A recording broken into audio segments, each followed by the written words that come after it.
Welcome to One Dream. Today, we have a very special episode for you, friends. 70 people die every hour from cancer in the US. 2 children every hour. 2 out of 5 people will have a cancer diagnosis some point in their life. And today, Liana Warner-Gray joins us because she has become a dear friend over the past couple years. And she is also one of the best at helping people navigate this very sensitive journey. So thank you so much, Liana, for joining us on the One Dream podcast and for sharing your wealth of knowledge as a cancer survivor yourself, as a New York Times bestselling author, as a nutrition expert, as a natural living expert. I mean, friends, you have to check out her books, The Earth Diet, Cancer Free with Food, Anxiety Free with Food, and 10-minute recipes. So thank you for joining us today, Liana. Thank you, Leah, for that intro, and thank you for having me. I'm so excited for our convo. Absolutely. So, we want to talk today about your experience overcoming cancer and helping others do the same. But I would first love to hear your response to a cutting edge issue in the news, which is the new nutrition guidelines. So, you've been in DC a lot over the past several months, and you're a prolific writer on nutrition. So, is this what you expected to see? Are you happy, or would you have liked to see something different? Yeah, it's actually better than I had imagined because its emphasis is on real foods. So, I mean, that's just the ultimate right there. That's like if the takeaway of anything of the new flipped food pyramid is eat real foods, and that is obviously a ton of vegetables, fruits, nuts, seeds, herbs, and spices, but also real meats, uncontaminated meats, clean meats, grass-fed beef, organic chicken, pasture-raised eggs, wild fish. So it was really amazing to see that emphasis on real foods. It's like just a dream come true. It truly focuses on putting the people back in the driver's seat instead of the industry because it's a guideline. It's a framework, not a eat 3 servings of this and 2 servings of that, but to say, folks, here's the principle to live by, eat real food. I've heard a few naysayers that are in our camp, even with health freedom, say, oh, you're going to cause more heart attacks because you're allowing people to eat too many good fats, too many healthy meats. Do you have concerns with that?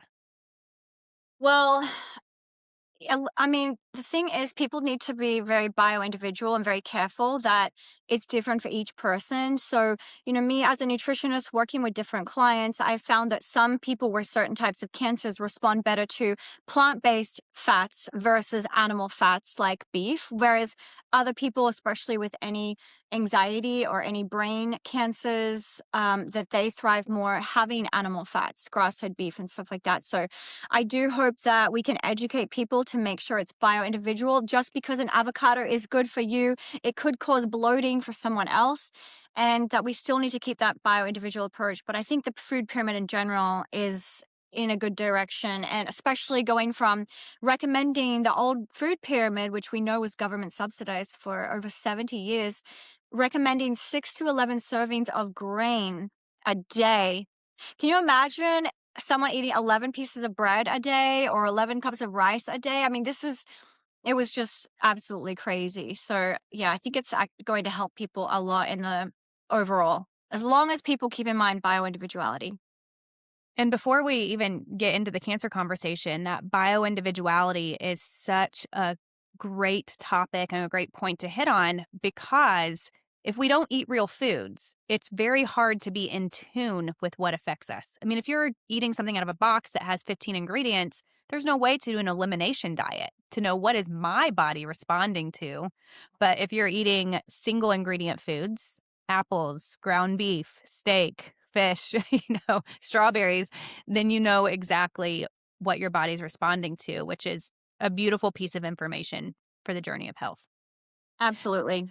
So take us back to the moment that you were told as a young woman that you had a dreadful diagnosis. And how old were you?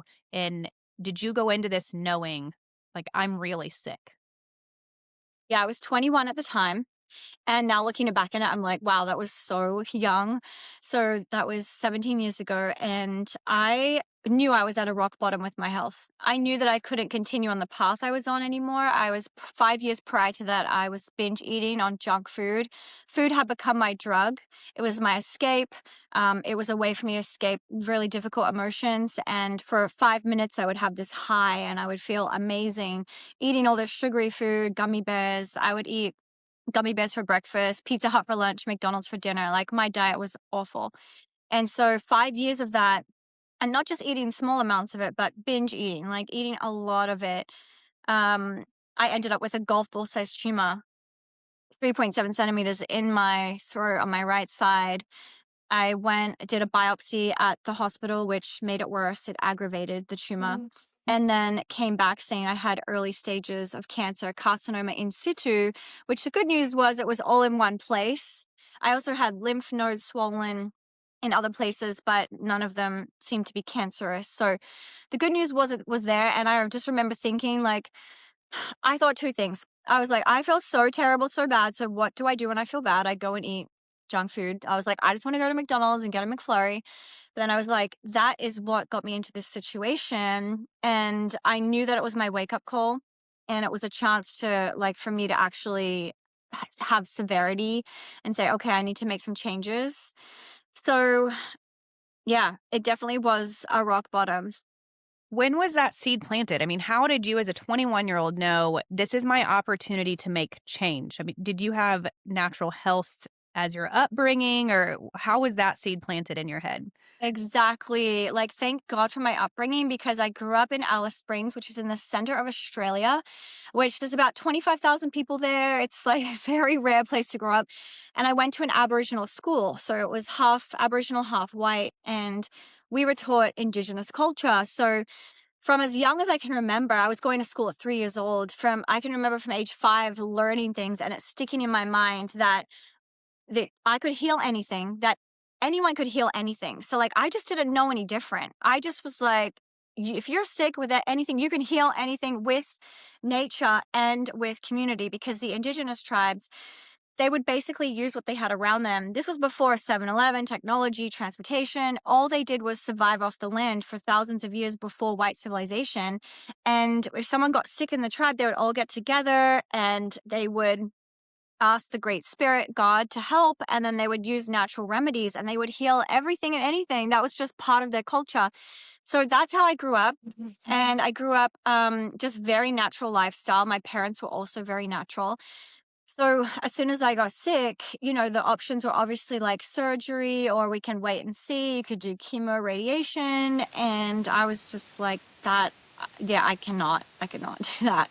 That was just not part of my belief system at all. So I went and found a natural doctor, a naturopath and a functional doctor. And what they were saying made more sense. They were like, your gut is so full of gunk and so toxic. The fact that it's in your throat on your like lymphatic system, it's that your body has too many toxins. Like you've overloaded your body with too many toxins and that it's just exploded into this tumor. And so they're like, we need to focus on cleaning your gut and boosting your immune system. Because I also was diagnosed with chronic fatigue. I had Epstein-Barr virus as well. And if anyone's ever had that, it's very hard to even be awake during the day. I was riddled with parasites. I did a live blood test. I was riddled with parasites in my blood, which was so repulsive. That's the day I started drinking bentonite clay. And then, so I was just super sick, no energy, but they said, let's get you on a detox, clean out your gut and boost your immune system. And they said, like, the tumor will drain out, and it did, and it took only 3 months, and it completely drained out. Mind you, I did nothing else except for heal. I didn't work. I was sleeping sometimes 18 hours a day, and, that's all I did for 3 months, and after 3 months, the tumor was completely dissolved. 3 months of natural healing. Wow. And so when you say it drained out, could you feel it draining down your throat? Was it draining out of your skin? Like, what does that look like? Yeah, it just got smaller and smaller, each day. After about like a couple weeks, I started to notice it got smaller. And then also the naturopath had me put bentonite clay on the outside of my neck to draw it out from the outside as well. And I also bathed in Epsom salts, bathed in bentonite clay, did castor oil packs. So there was a drawing out of the physical, but then also, yeah, it was just draining from the inside of my body as well. It's amazing because the cancer survivors that I talk to that have been on the other side of remission for decades, they always talk about their gut health. Immune system rising, gut health repair, and they know that that's the core of healing, of the state of healing, of intense healing. So you kind of said you didn't see this as a death sentence. You saw it as an opportunity to heal. Most people when they hear cancer, it is a monster. So, how do you personally define what cancer is? Because it's so hard in this journey. It's such a delicate, compassionate space to be in. And most people in the US look at it as a monster, as a war. Is it a war? Yeah. Is it a monster? Yeah, I mean, it was a dark time for me. I was at a rock bottom, but because of my upbringing, I didn't know any different. Like, I didn't have a plan B. I just knew I'm going to heal this. And a big part of that was because I believed that I had done it to myself through my diet. So, because of that belief, I was like, all right, if I've done that to myself, I know I can undo it with proper diet and with cutting out the foods that cause cancer, because it doesn't take a science degree to know that those foods are full of carcinogens. So I felt like I had a lot of power and control in my own hands of what I put into my body. And so that did help a lot. Mind you, it was early stages of cancer, and also I was young, I was so naive. I was like, yeah, I'm going to heal this, like, of course I'm going to heal it. And I do think that that helps a lot. The scripture says we just need a mustard seed of faith. I probably had like 100 million mustard seeds of faith, but I think even just with a small amount of faith and doing those physical things, it would have healed the cancer as well. But it's different for people who have, stage 4 and they're older and it's pancreatic or something like that. It's definitely the stakes are higher.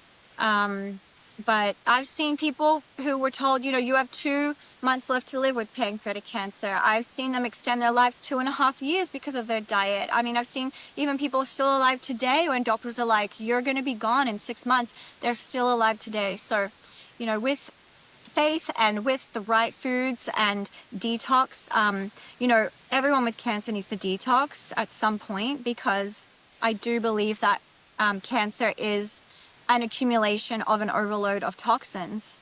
And in Greek, looking at the Greek language, cancer means hard shell. So hard shell is like, what cancer is like a hard shell. What's inside of it? It's full of parasites, heavy metals, toxins. And so, every single person with cancer, I really believe has to do some kind of detox at some point to get all that out of their system. Wow. A lot of people struggle with the whole identifying the cause in someone's behavior because they feel like it's blame. But I love how you're shifting that to it's hope because it's something I can see. If I've done it, I can undo it. And that hope is so beautiful and it shows that responsibility is a powerful thing, not a shameful thing. So how do you feel about the word survivor if we're not supposed to be warring on our body and engaging in battle like this, how do you use that word survivor when it comes to cancer battles? Yeah, I do. I say I'm a survivor. I'm definitely a survivor. Like, wow. I mean, I definitely was on the path to death, and I survived it. And I will also say I'm a thriver as well, because now I'm like, I have so much energy. I have more energy now at 38 than when I was 21. And, I look better. I had so much inflammation then, so bloated, so much puffiness. So I do say survivor and thriver, and I'm proud of that. Yeah. At what moment did you realize this isn't just about me? I'm going to go help others with this too. Was it right away or what point?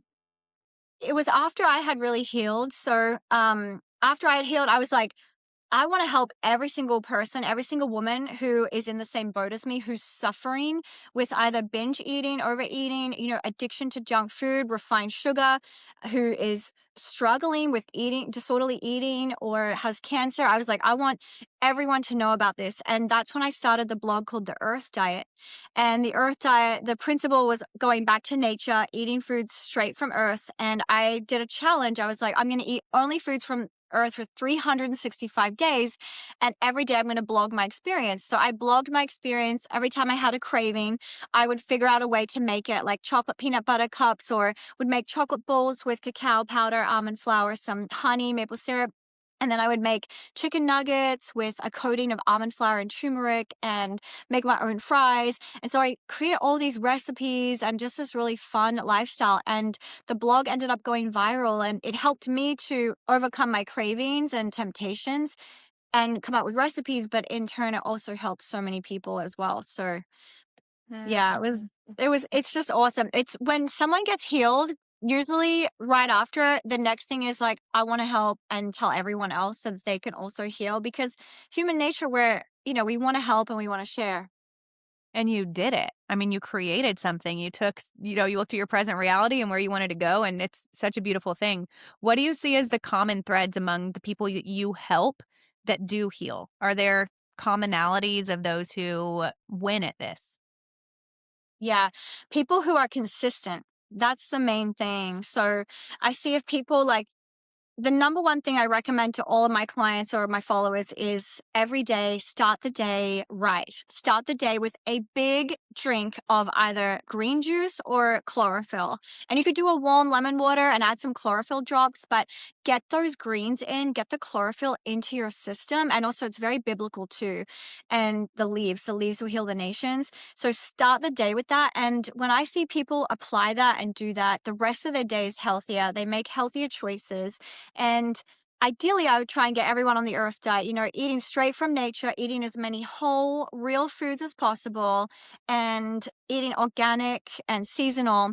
But every now and then, if people go off, or, if someone is struggling with binge eating and they go off and eat something else, the next meal, come back to it. So I've seen that consistency, as soon as people can come back, no matter if they fall down 5 million times, get up, 5.5 million times, get up again, and just be consistent, because what you put into your body the most is what matters. If you go off track here and there, you eat some carcinogens here or there, like, your body is going to be able to fight that off and get rid of it, but just come back and be consistent, especially with that morning daily staple of having a green drink. What do you think about mindset? Do you see a common thread with survivors when it comes to mindset? Yeah, absolutely. I mean, I've seen people with faith, and there's a study I included in my Cancer Free with Food book on that. Is that studies show that people who have faith, who believe in God, who are able to offset their stresses and their burdens, they actually live longer lives. Mm. So having faith, I've seen, definitely helps people heal and get through it. And yeah, because they just have that belief, like, I am going to be healed. If it's in God's will, I will be healed. Mhm. And when you talk about coming back, falling down but coming back, I think of our baseline. Like, if we don't have a defined baseline, we don't have defined boundaries, then it's hard to know what we're building. If McDonald's is your cheat day, that's a pretty dramatic cheat day. Because I'm sure there's a million shades in between McDonald's and staying on the earth diet that could be considered a cheat day or a fall down. And so how do you teach people to develop like a good guardrail for building health? Yeah. So the Earth diet is like, you can eat anything you want within the Earth diet, but the rule is has to be natural. So, like, if you're craving burger and fries, the there's two ways to go about it. One, the topmost ideal is you can make it yourself at home. Then it's going to be nourishing and wholesome and satisfying and not cancerous at all. And it could be with grass-fed beef, and you could do organic sourdough bread or a good gluten-free bread and all the veggies organic, ketchup without corn syrup. It could be Primal Kitchen, for example. You could make the fries in the air fryer or with some coconut oil, bake it in the oven, or avocado oil. That's like one way to satisfy your craving. The other way would be to go and get it from a place that is an upgrade, so that uses better ingredients. So say like True Food Kitchen, for example, they have grass-fed beef, they have way better quality ingredients. That's how you stay within the earth diet but still fulfill your cravings. And when you eat like that, you never crave McDonald's. You're just never even going to think about it. It's just not going to be part of your thought process at all. I totally forgot about McDonald's, which is crazy because it used to be like my home for 5 years. And then all of a sudden I was like, wow, I haven't eaten McDonald's for 10 years. I haven't even thought about McDonald's for 10 years because I'm being nourished and satisfied with healthier options. So that's how I tell people. And, eventually the cellular memory does change. And cellular memory is a great topic to go down that rabbit hole. And so after a while, when we eat, when we're healthy and we're doing the cellular turnover and having chlorophyll is one of the fastest ways to regenerate the cells, is that if you go off like refined sugar for at least 3 months, you got to give it 3 months. Then you go and eat refined white sugar again or something with corn syrup and eat it. Your cells are going to be like, ew, they're not going to recognize it. It's not going to be appealing. It's not going to taste good. It's going to taste different. And that's what you want to get, is that you're not even craving those foods. And to not even crave those foods is like, it's a dream come true. It's bliss. It's a blessing because, anyone who's stuck in that vicious cycle of addicted to those foods, can be like a living nightmare, just being addicted to it or wanting to eat it.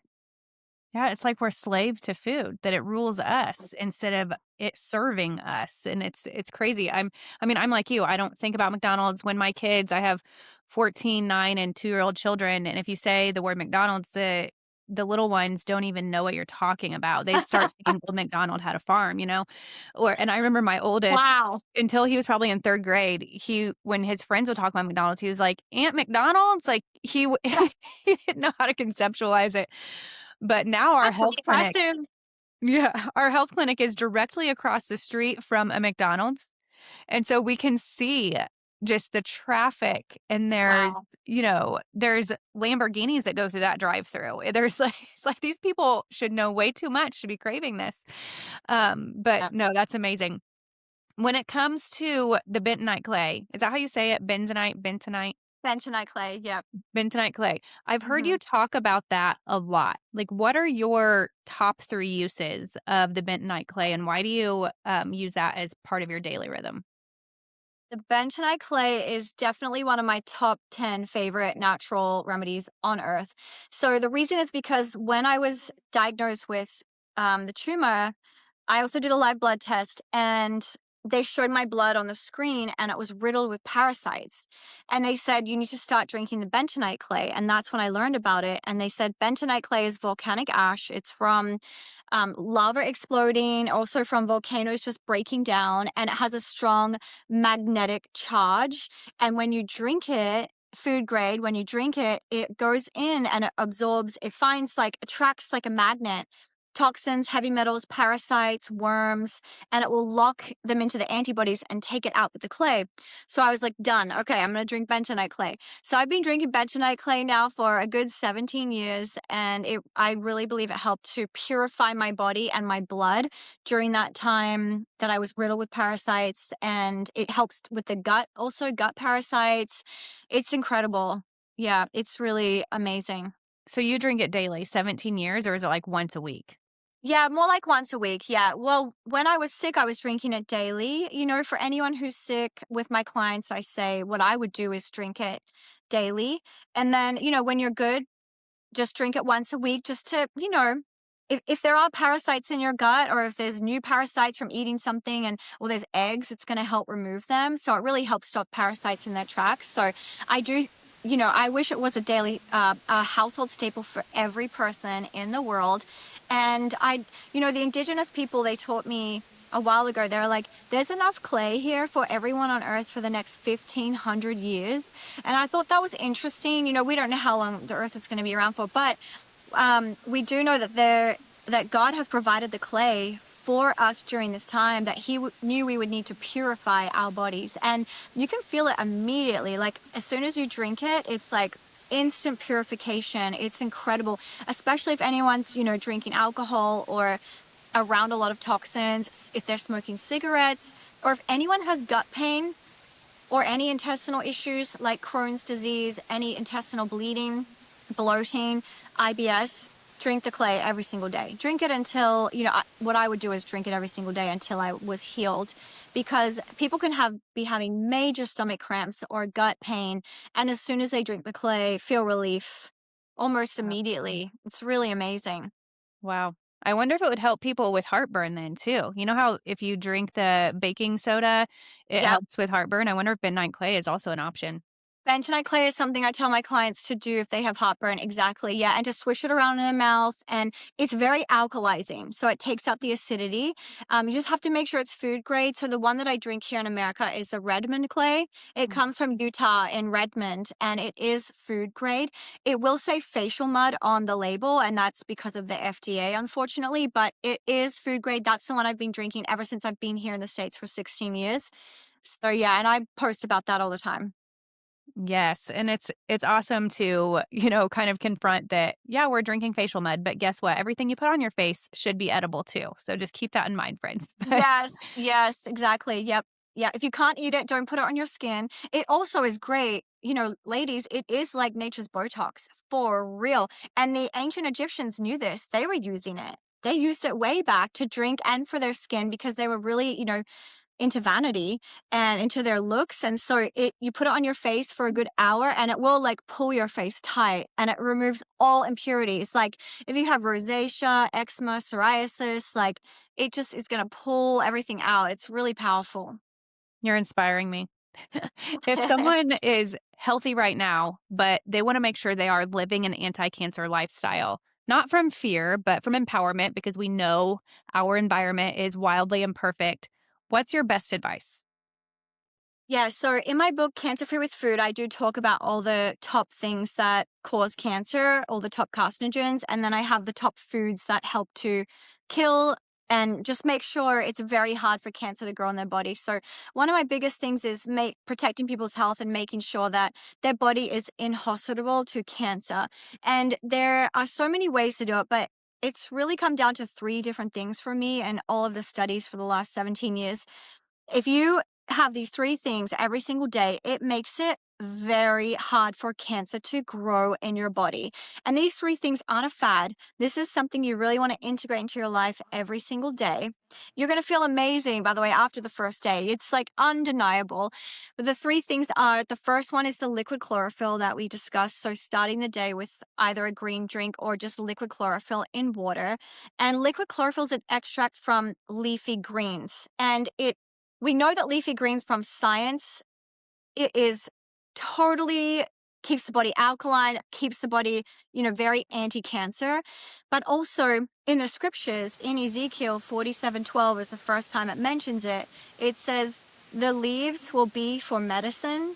The leaves will be for medicine. And then in Revelations 22:2, it says, the leaves will heal the nations. So we know the leaves are medicine. We know the leaves will heal the nations. And the leaves are our Heavenly Father's amazing way of blessing us because it's so cheap. It's so affordable. It's so simple. It's just like, wow, it's incredible. We don't need to go through all these crazy expensive supplements and all of that, which not saying those are bad too, but like the chlorophyll, number one. And then number two is the sulforaphane, which is a compound found in broccoli sprouts. So just if people can focus on eating a ton of broccoli sprouts, salads, you can juice them, put them in your smoothies, you can put them on your salads, put them with, chicken tenders, just like always sprinkle broccoli sprouts on everything. You can also get a powder, mix it into your smoothie, mix it into water. You can also get capsules as well. And sulforaphane in broccoli sprout is 50 times more potent than broccoli. And all of the studies they've done on rodents and humans, it kills cancer cells in the tracks and it breaks up tumors. No tumor can hold form with sulforaphane present. It breaks them down. So very, very powerful. It's non-controversial at all. It's been studied at with Dr. Talalay at John Hopkins for like 25 years. So and then the third one is very controversial, apricot seeds. But If I would encourage everyone to spend 2 to 4 hours just researching apricot seeds so you can learn for yourself. But the apricot seed and seeds in general, we're told not to eat because they're bad for us, when actually it's the opposite. They have B17 and amygdalin. And when that amygdalin finds a cancer cell, if someone has cancer, when they eat the apricot seed, it will explode cyanide and kill the cancer cell, but spare the healthy cell. So no cyanide's left in the body. It is like God's perfect chemo. I mean, all the indigenous tribes around the world have always eaten the seeds, including the Australian Aboriginals. And the Hunza tribe specifically has been really studied that it's a big part of their life eating apricot seeds. And their cancer rates are very little to no cancer. So we just know that, those three things, if you do daily, make it very, very hard to get cancer. I'll eat 5 to 10 apricot seeds a day. Also, these three things are also the best for the brain, gut health, for nervous system, for keeping parasites out. It's just a way to really have the most healthy body for the rest of your life. So the apricot seeds are the only one that sort of stumps me because whenever we've had them as a family, you have to like grind them up. It takes some effort. So are you grinding these to eat them every day or what does this look like? I'm just eating them straight up, yeah, because inside the apricot, there's the almond kernel, which is a soft one that you can eat. But I get them from RNC store, and I sell the bundle there with the sulforaphane, apricot seeds, and chlorophyll. But RNC store will sell just the apricot seeds in the bag, and you can eat them. They are so bitter, but you don't have to grind them up. The Hunza tribe does, but you can just chew them. For some people, they're a bit too bitter, so you can buy a capsule as well. Awesome. So what keeps you going? With all of this, the responsibility of helping people with delicate journeys and all the things that we're trying to solve in the world, what is it that keeps you vibrant and moving forward? I mean, the honest answer would be the fear of God and the Holy Spirit. Yeah. It's good. I'm just very passionate. I know that this is like, looking at my childhood until now, like I know that these are the gifts that God gave me and this is my purpose and my passion. And I know that God allowed all those things to happen in my childhood and, all my life and all the trauma and the cancer to be able to help others. And I learned I learned that my life is not for me, that it's for others. And when I learned that, I was like, oh, so then I really started serving others more. And yeah, that gives me energy is hearing from others, helping others. There's nothing else that I want to do for the rest of my life. It's amazing. So good. How do people follow you, Liana? What is the best way to keep up with your cutting edge knowledge, with the books you're putting out? Where's the best place? Yeah, my website is theearthdiet.com. You can also just Google the Earth Diet and all my platforms will come up. My website, I have a lot of free recipes on my website. I'm building a free healing library. So I'll have all these protocols that you can look up anything, acne, cancer, whatever it is. And then my social medias are all over as well, Instagram, Facebook. And I'm very active every day. I love to chat with people. So definitely send me a message. Awesome. Well, thank you so much for sharing some of your wisdom and inspiring people to look at the cancer journey differently, based not only on your own experience, but of helping hundreds and thousands of others since then, personally and through your platform. So we'll be in touch. Thank you so much, Liana.